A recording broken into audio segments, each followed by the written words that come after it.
Hey guys, welcome back to my channel and welcome to weekly weigh-in number 2.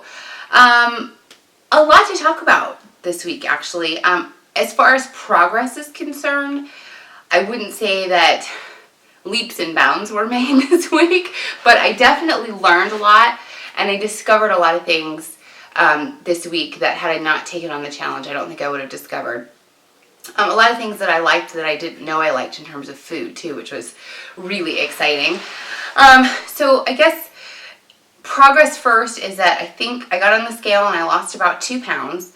The fact that I'm even getting on the scale at all is purely curiosity, just to see if some of these slight subtle changes that I'm making are actually making any difference.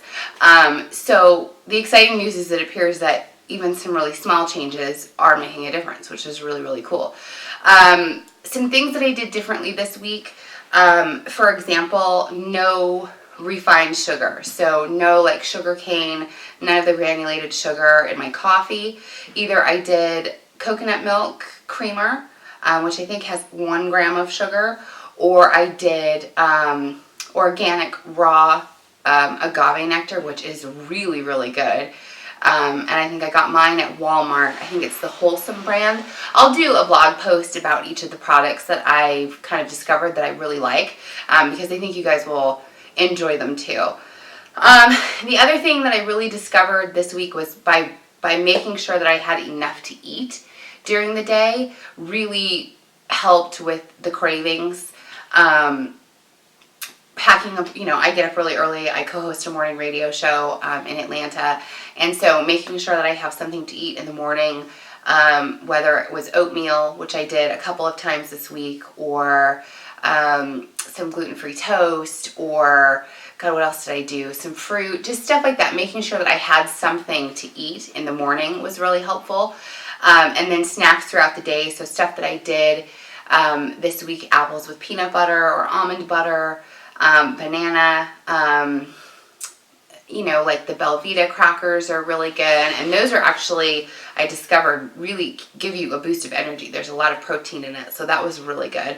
And then making sure that I have a nice lunch for myself. So I did like a salad this week. I did some quinoa with some chicken, which was delicious, and a little bit of dairy-free cheese.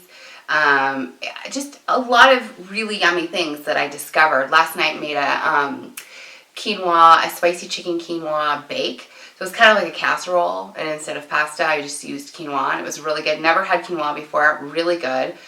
Very earthy, nutty taste, and I'll put that recipe on my blog at some point. I think you guys will love it. It's really, really good. You make it with Tabasco, of all things. I digress. What else can I tell you? So snacking, making sure that I'm eating, that I've got like 5 to 6 small little meals throughout the day seems to really help me, because then by the time I get home, 5 or 6 o'clock in the evening, I'm not starving, so I can wait until 7 or 7:30 to have, a nice, healthy, well-rounded dinner. Dinners this week, last night was really healthy. I think the night before, I can't remember what we did, but I don't think it was super duper healthy. It wasn't super unhealthy. It was just kind of a standard meal. We had bratwurst and mashed potatoes, or no, baked potato. So, that was just out of necessity. I got home really late. So, just some small little changes, and I'm really excited. And also the other thing was, I did have 1 soda this week.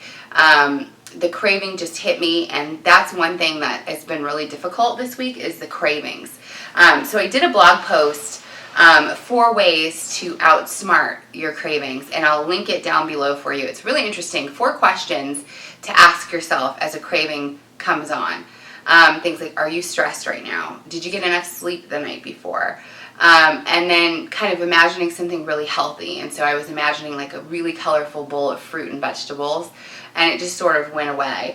But that one day I had this crazy craving for a fountain Coke, and I gave in, and it was delicious. And I didn't feel guilty after, but I still gave in. And so the cravings are going to be hard because I've done a lot of sugar, in my almost 40 years, and I think my body's gotten pretty used to having a fair, decent amount of sugar in a day. So that one's going to be a hard one for me. I think that'll be a challenge, but I'm up for it and I'm really excited. So this upcoming week, I've got a lot going on in life professionally.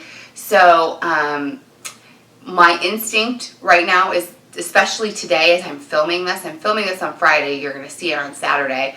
I have cause to celebrate today, and so my instinct is like, I want to go to dinner and I want to have, a cocktail, and I want to totally celebrate this big success. But I have to kind of really reel it in and tell myself, like, you just need to stay home, relax, watch a little Netflix, and, eat some, like, cauliflower, which is good. So I think that's the plan for tonight. So next week is going to be a busy week, and so lunch is being packed, definitely in order. And if you guys are interested in maybe seeing like what I'm going to be packing for the week, that might either be an interesting video or an interesting blog post. Let me know. Give me a thumbs up, like this video, and if you haven't subscribed yet, make sure you do so. I would really, really appreciate it.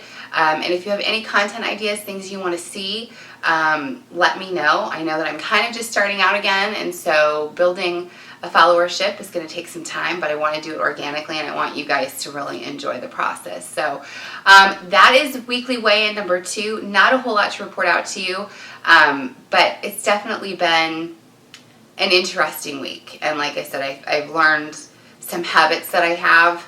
That was the other thing I wanted to tell you, was daily habits. Like, I do kind of the same thing every day. So I know, every day at around 11 o'clock I'm going to be at a certain store, and I know there's going to be a Starbucks there. So my instinct is I want to stop and get a Starbucks.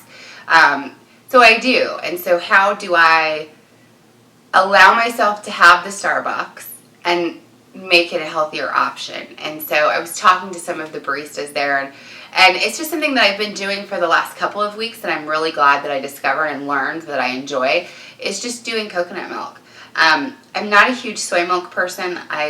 The flavor now is really difficult for me. It's kind of got a weird aftertaste for me. So the coconut milk is like by far my favorite, and I've really been enjoying that. So I just do a venti iced brew coffee, and then I have them add a little bit of coconut milk until it's just kind of a light beige, and that it's perfect. It's perfect just like that. And I might add like 1 packet of stevia, but otherwise it's perfect. It's just sweet enough for me. And like I said, in my coffee that I make at home, like in my K-cups, I just do the coconut milk, the So Delicious coconut milk creamer, and the original flavor is perfect. It's just sweet enough for me, and I just kind of take it to a light beige color, and that seems to be plenty for me. So it's just kind of switching up my habits. I'm a creature of habit, and that's probably my first discovery in this journey, is that I do things out of habit. And so kind of switching up my routine so that I break some bad habits is a good thing. So that's where we're at this week. Again, make sure to like the video. Thank you for stopping by. I appreciate you taking this journey and hanging with me as we go through this. Make sure to go check out my website, erinhaight.com. All kinds of content on there. And I will talk to you guys soon. Have a great weekend. Bye.